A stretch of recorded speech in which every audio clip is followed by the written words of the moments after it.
For the new layout, we got a module with Tortoise point machines installed.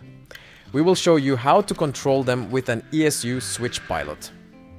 The Tortoise Turnout has a small motor to change the turnout position. When the end position is reached, the motor switches itself off. There are also two relays inside for frog polarity reversal. The machine is screwed into place. The wire must go through the eyelet in the switch tongue. The amount of movement is done by adjusting the green lever plate.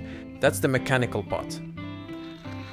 To make the machine work, you need to apply a direct current between the two outermost terminals, numbered 1 and 8.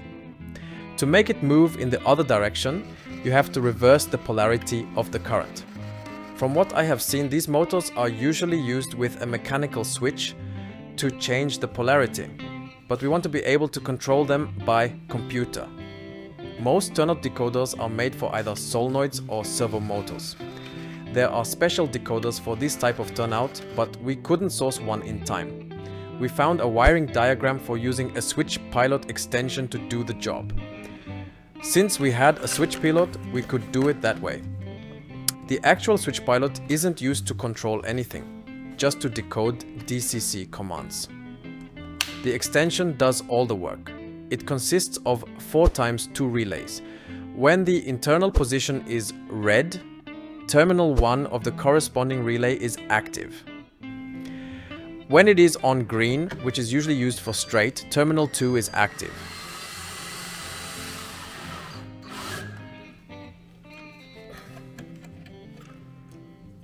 So first we connect the wires from the point motor to the COM terminal of the 2 relays in a group. Then we use the DC power from the extension. On one terminal we connect 1 to U+ and 2 to ground. On the other we do it the other way around.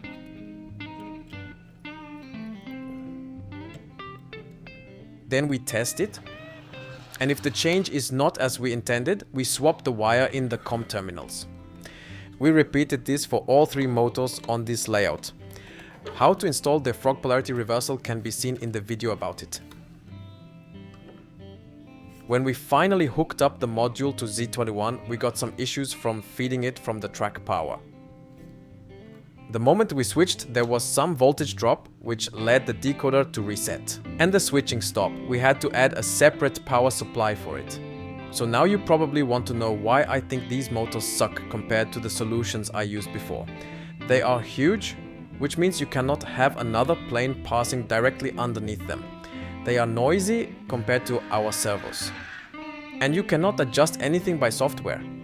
If you want to change the speed, you have to reduce the voltage.